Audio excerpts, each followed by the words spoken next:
17 August 2026ના રોજ જિલ્લા collector કચેરી ખાતે ભારતીય મજદૂર સંઘ દ્વારા દેશવ્યાપી ધરણા આવેદનપત્ર આપવામાં આવ્યું।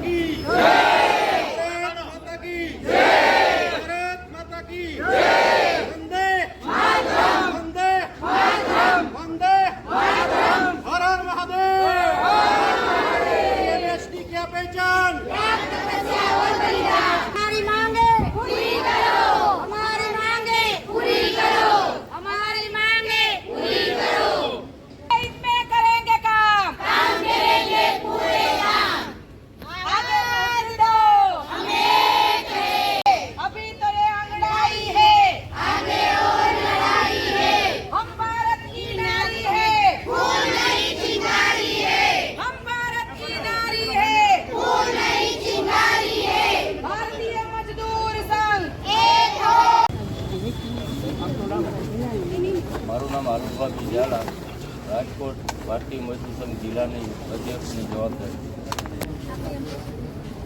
આજે અમે આવેદન માટે અમારે જે ભારતીય મજદૂર સંઘ કેન્દ્રની કાર્ય સમિતિની સૂચના મુજબ ઓલ ઓવર ભારતમાં દરેક જિલ્લા મથકે કલેક્ટર સાહેબને આવેદન આપવાનું સૂચના છે અને અમે દરેક જિલ્લા વાઇઝ ઓલ ભારતમાં બધા જગ્યાએ આજે બધા આવેદનપત્રોને ધરણાનું આયોજન કરે અને આંગણવાડીને અને મધ્યાહન ભોજનને અને જે છેલ્લા 4 વર્ષથી કોઈ જાતનો પગાર વધારો આપ્યો નથી અને ભારત માતા કી જય, ભારત માતા કી જય, ભારત માતા કી જય, વંદે વંદે વંદે। बीएमएस की क्या पहचान, बीएमएस की क्या पहचान, बीएमएस की क्या पहचान। काम करेंगे पूरे काम, देश के हित में करेंगे काम करेंगे पूरे काम। हमारी मांग पूरी करो, हमारी मांगे पूरी करो, हमारी मांगे पूरी करो। बीएमएस की क्या पहचान, त्याग तपस्या और बलि है, फूल नहीं चिंगारी है।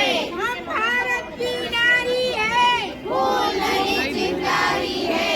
आवाज दो, हम एक हैं। અમે ઈ જ કહેવા માંગીએ છીએ કે નહીં ભૂલશે અને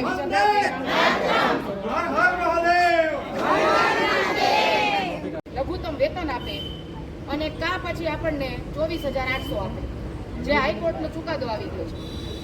અને હું વાસ્તવિકતા સાથે તમને કહેવા માંગુ છું કે બેનો આપણે આગલા દિવસો એટલે આગામી દિવસોમાં હજી આ તો ખાલી આવેદનપત્રનો કાર્યક્રમ છે, આપણે ગાંધીનગર લેવલે પણ કાર્યક્રમ કરવાના છીએ અને દિલ્હી પણ જવાના છીએ। તમે લેટરમાં વાંચ્યું હશે કે આપણે દિલ્હી લેવલ સુધી પણ હવે આ લડત કરવાના છીએ। એટલે આપણી તાકાત આપણે દેખાડવાની છે અને છે। પછી હેલ્પર હોય, વર્કર હોય, આશા બહેનો હોય, મધ્યાહન ભોજન હોય, બરાબર। કારણ કે આ ક્ષેત્ર એવું છે જે અસંગઠિત ક્ષેત્ર કહેવાય કે જે કોઈ પણ દાયરામાં આવતું જ નથી। તમે માનદ વેતનના કર્મચારી છો, માનદ વેતન એટલે સેવાના બદલામાં તમે વળતર લ્યો છો।